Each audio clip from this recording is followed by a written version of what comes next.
Nagaliang yung Jaitia Student Union adin wa dayo gi kubor ini rodep mana yung Chief Minister da hygiene ito wa yo environment clearance ka star suman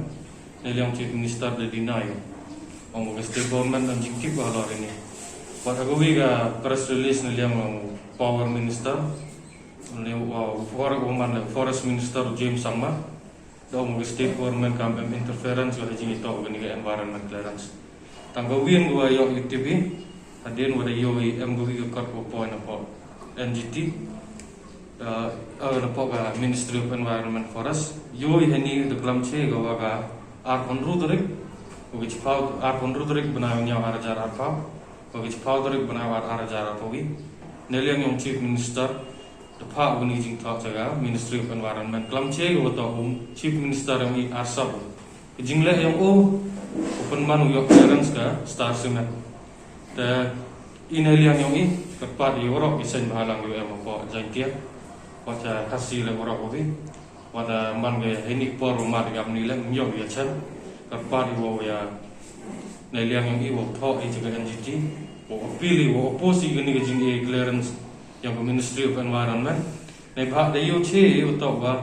agi igur kom gani ge Ministry of Environment ge gini ge clearance the pandang we public hearing the invoke we para 7 stage 3 yang EIA notification arjan ru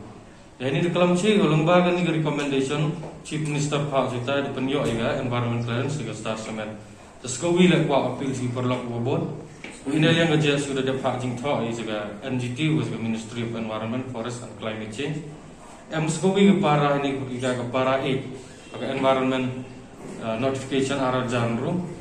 the thought check ini nado ke Frederick udah yo clearance ka star cement abok lake house ni I kami sign bahalang leni giwan gi buru cimet kerpat di MLA bane minister le ye wo thok complain ke NGT abok lake house ni hajing itu gani ke para ke kelam che gawa itip che bai ke jingle yang ga ke jingyo clearance yang ga star cement da em ke jingle sap lembaga deputy commissioner yang is Jaitia te kani reklam che ga da ja am giwan go chadin wi ne liang pai ba myo jing che ye complain gani open singa ye environment clearance aba star sumen jing ito ga te the UM go wi jing tho wan po Ministry of Environment Forest and Climate Change longba scientist yang ka to Pankaj Verma gani jing tho mention yu to Chief Minister yang longba ga chithi yu a 15 Julai arjar pa wah gaji Februari arjara pawi the top che go Chief Minister ngi the request wi ministry wah him action go invoke wi ga para 7 yang stage 3 yang notification ini the penyo che go gani ga clearance to Chief Minister ngi involve ni